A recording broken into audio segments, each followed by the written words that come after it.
Hello mga kasyag. Niataron din sa bukid, probinsya sa Bohol din sa barangay Tambungan, Kandihay Bohol nga pinianan sa akong mga ginikanan ug dinhi sad ko nagdako. Ang akong gihimo karon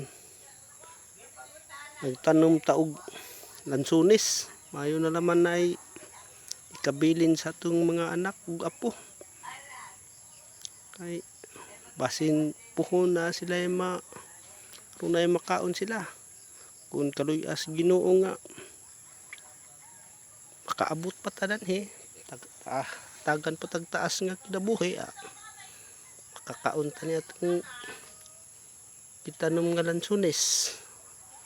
So thank you for watching mga guys, mga kasyag.